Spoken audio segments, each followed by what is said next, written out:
All right, we're going to continue to go to your calls. I'm going to go to Truth Patriot. Oh, I'm sorry, Truth Patriot dropped. Felix in Mississippi. Felix, you're on the line. Good evening, gentlemen. Bermas, Alex. I'm a member of Prison Planet TV. Donated pretty good to the Money Bomb. Been listening to Alex since he started on WWCR, and that's been a long time ago. That sounds like a long time ago. Yeah, well, Alex, my friend, today I listened to your show, and you was apologizing for raising hell. Stop apologizing. Keep raising hell. Maybe, just maybe, we can get somebody to get off their fat rear ends off a couch that with their beer swilling, football-watching fools and get off their ass and be men in this country and stand up. If we remember correctly, only 3%, it took 3% of the population to win the Revolutionary War. There's over 100 million gun owners in this country, and if just 3% of us stand up, their asses are in trouble. I agree with you, sir. Keep up the good work, gentlemen. Please. Well, thank you, sir. I'm glad for the fired-up phone call. Listen, why is it that we can have hundreds and thousands of drone-like zombies? Let me repeat that. Drone-like zombies stand outside a hotel where the king of pop, some weirdo who made some good music years and years ago, no matter whether you believe he's a child molester or not, he's a weirdo, okay, folks? Like Alex said, this is a guy that was so self-obsessed with his appearance that he had probably dozens, if not hundreds, of surgeries on his face. Talk about somebody who's not happy on the inside. You know, a lot of people criticize me because sometimes I talk about the law of attraction, but if you know anything about the law of attraction, you should want to like yourself. You should be happy with the person. That's the key. To know that you're trying to do the right thing. I'm not perfect. I have a ton of flaws. I'm a hypocrite at times. I know that I'm not. But I do try to reach out to other people and let them know how bad it is. I do try to look out for humanity. I do try to help my friends, my family. I try to think about the whole first. I try not to be a selfish person. Am I always successful? No. But you're pretty damn selfish when the hot topic at the water cooler or on the phone is that Michael Jackson died. No! Who cares? They just passed a bill today that is going to tax your entire lifestyle. Meanwhile, again, I'm watching Davos 07, where Bill Gates is bragging about his accomplishments in Africa with the program, with the eugenics program there of one-child policies and sustainable families. And meanwhile, today we have to hear about sustainability and world citizenship on the floor. All right. I'm going to continue to go to calls in a moment. We're going to go to Mike, Leo, Ruben, and I think we've got two Rubens on the line. That's a little weird, but we've got it.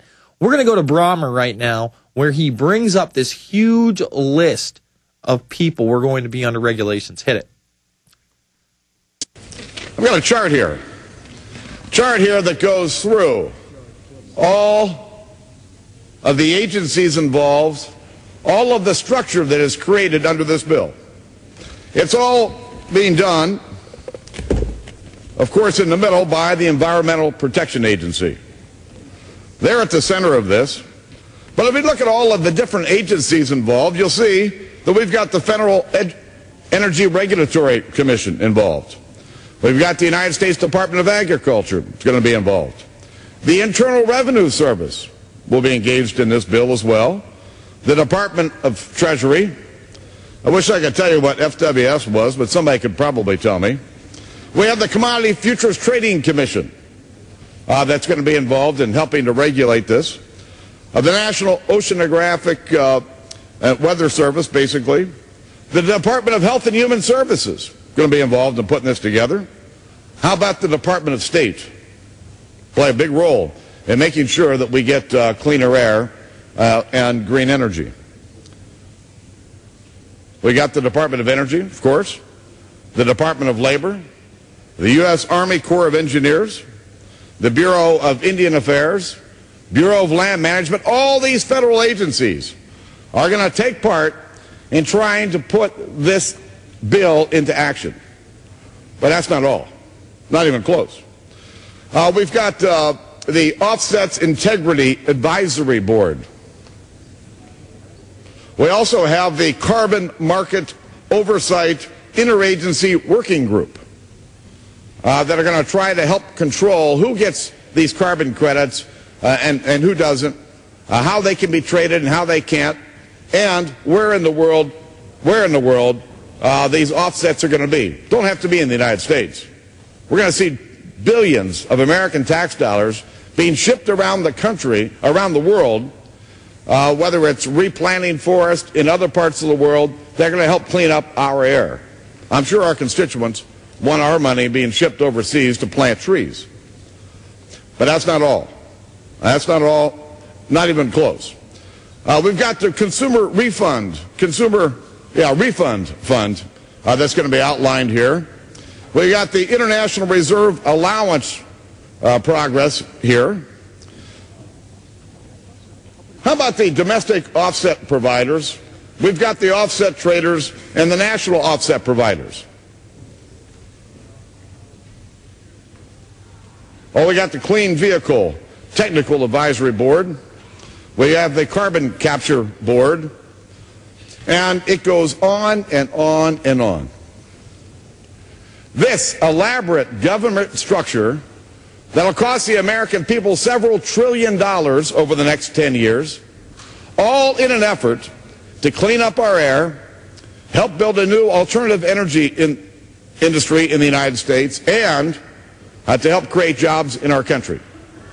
I don't believe there are hardly any people in America who believe that this giant government bureaucracy is going to be able to deliver on the 3 goals that you outlined. I mean, you kind of have to have prisonplan.tv or go to Infowars.com to just see the number of agencies that he didn't cover. He covered plenty, but he only talked for 2.5 minutes. And he could have talked for much longer, folks. Like Jones said, he could have talked all night. He should have filibustered this bill. There's no doubt about it. That's how you know it's staged to one end. If they really did care, if they really did give a damn, they had every opportunity to just stick there and say, hey, put this in your pipe and smoke it, Waxman, you freaky-looking cartoon character.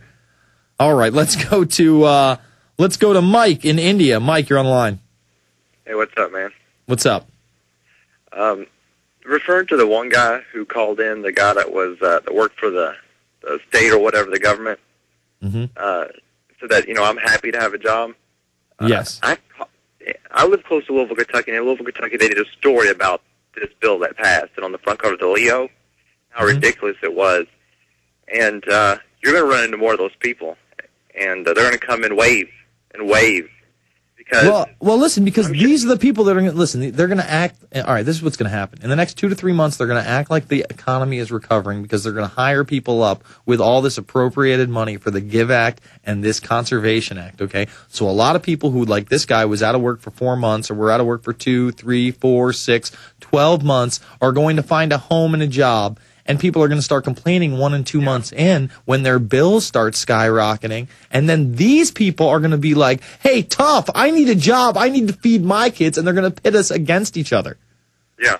Well, it's like, he says, I'm so happy to have a job. I'm sure the people who ran the crematoriums back in World War II were happy to have their jobs. I'm sure the people that packed the trains in that weren't part of the Nazi militia were happy to have their jobs. But there's, the United States isn't going to last with stuff like this happening. And I feel defeated almost because, I play online, I listen to you all, and I just told everybody about the bill passing. And I got a ton of people telling me, did that really pass? The cow tax and all that stuff. I'm like, no, it really passed. And it has to be signed into. And once it happens, all your bills, everything's going to go through the roof. And, without you all, people wouldn't know and keep fighting the good fight, man. Well, thank you, brother. Well, it's not enough to know. We need to take action. And, we tried to put the word out yesterday. And we warned people. And I didn't just warn people yesterday. I've been talking about this bill since its inception. I didn't know it by name, 2454, but every time they were reporting on how great this new Obama climate bill was going to be, I kept warning people. I said, you think, this is just overseas? You think this is just in the UK? You think they're running stories over there about how we're using 2-ply toilet paper and it's killing the environment, that it's not going to come home to roost? You got another thing coming. Well, guess what? It came home to roost. Mike, I thank you for the call. Leo in, thank you, brother. Leo in Montana. Leo, you're on the line. Yes, sir. Yes, sir. All right, Leo must have dropped. Ruben in California. Ruben, you're on the line. Yes, sir. Hi, how are you? Good. I wanted to thank you and especially Alex for all you do. I met Alex, shook his hand a couple of years ago over there at the LA Truth Conference, and he was really busy but very gracious. And, maybe I'm grasping at straws here, but at this point, since this bill passed, I'm looking at a couple articles I read. One was WorldNet Daily, where they talk about how 50% of the people, based on this poll, are aware of, Obama's citizenship issue, and, how, like, people like Debbie Kidd and other people are talking about how